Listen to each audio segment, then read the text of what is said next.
what happens when you get a Fast and Furious movie that finally owns up to what it is and embraces the fact that it can be silly. You get something pretty good.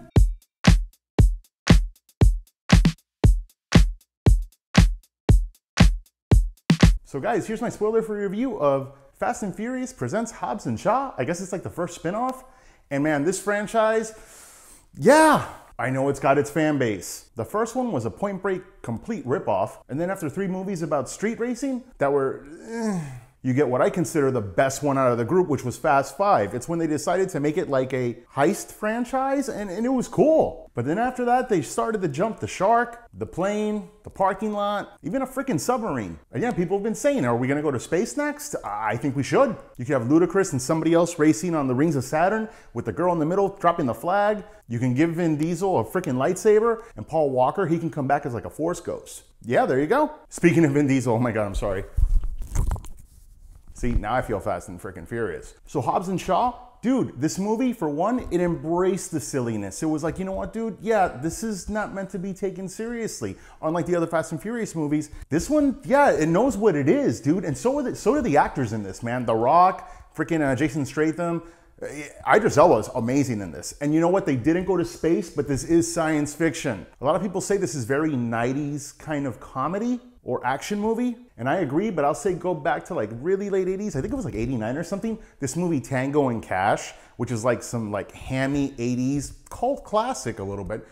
Frickin' this is so Tango and Cash, it's not even funny. And it's good. Going back to Idris Elba, he's like a freaking Marvel supervillain, bionic Terminator kind of guy who's pretty much unstoppable and unbreakable, yet he never forgets to put on his motorcycle helmet. So I guess he promotes safety, which is, that's cool. Speaking of motorcycles, he has this real cool relationship with his motorcycle, and he does this kind of like cool thing when he gets on and off the motorcycle. It's really neat, dude. You don't get tired of it. And the stunts here are very cool. You have a nice McLaren that's like blue. You have the motorcycles that are neat, and it is good stunt work. There's no Toyota Supra flying over a submarine that's jumping out of an iceberg. No, and the guy's screaming, "Familia!" when you're jumping over it. No, it's not that, dude. But this is about family. Not like, oh, you're part of Dom's crew, you're part of family, you're familia, Brazil. No, this is like, it's like blood-related family here. And it's nice when they go over it, even though at the end they really weigh on the family thing a lot, and it does slow down the movie a little bit. And this really does feel like 2 movies. The first hour and a half of this movie, it is long.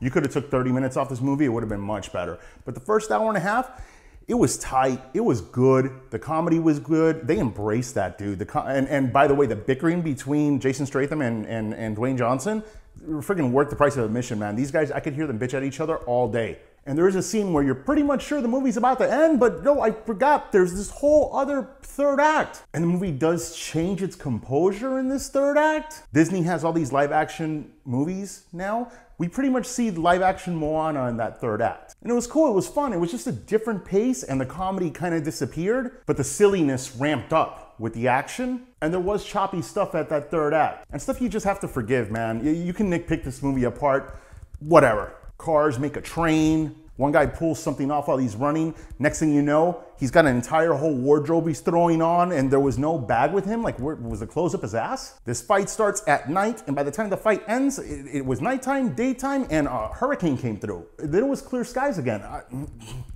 Yeah, guys, this was refreshing, and if the first 1 and 2 acts is what we're gonna get from Fast and Furious movies now, I think this might just be what the franchise needs, because it's embracing the kind of movie it is. I do think it was about 30 minutes too long, and they could have made it a lot tighter, but still it was a fun movie. Oh, and there's like 2 or 3 post-credit scenes. The rate that we're going, it might have been a 4th one. I honestly didn't stay because I got more than enough movie. And yeah, I was done. But yeah, you stick around to the full credits, please let me know. I'd love to hear if there was another end scene. Guys, I hope you enjoyed my review. Please like, subscribe to whatever, to all the stuff that I have. And yeah, thanks for watching.